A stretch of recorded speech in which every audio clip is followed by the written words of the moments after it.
বিভিন্ন স্থানে স্তূপ হয়ে থাকা ময়লার ভাগাড়ের কারণে অতিষ্ঠ রাজবাড়ী পৌরবাসী।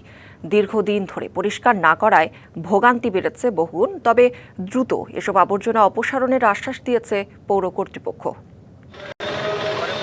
রাজবাড়ী পৌরসভায় প্রায় ৬৪,০০০ মানুষের বসবাস। কাগজে কলমে ক শ্রেণীর পৌরসভা হলেও বেশিরভাগ সুযোগ সুবিধা থেকে বঞ্চিত পৌরবাসী।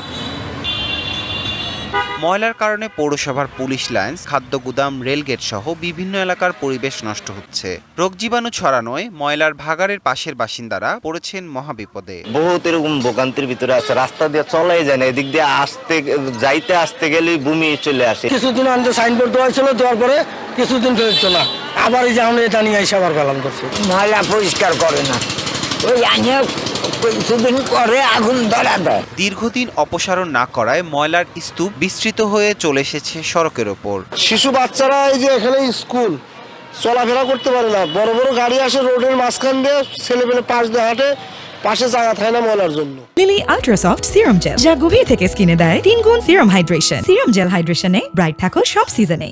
রাস্তার সাথে দিয়ে গন্ধ ছড়ায়, এগুলো দ্রুত এই সরানোর ব্যবস্থা করার জন্য এই আহ্বানে আমি করতেছি। শহরের বিভিন্ন স্থানের ময়লার ভাগাড় দ্রুত অপসারণের আশ্বাস দিয়েছে পৌর কর্তৃপক্ষ। কিছু কিছু এলাকায় এনজিওরাও ওই ময়লাগুলো ডাম্পিং গ্রাউন্ডে না যায় যে কোনো জায়গায় ফেলে, এটা একটা অন্যতম কারণ। ওই জায়গাটা আমরা খুব দ্রুত আগামী বৃহস্পতি শুক্রবারের মধ্যে ইনশাল্লাহ আমরা পরিষ্কার করব। সমস্যার সমাধানে দ্রুত কার্যকর পদক্ষেপ নেওয়ার দাবি পৌরবাসীর। DBC news desk.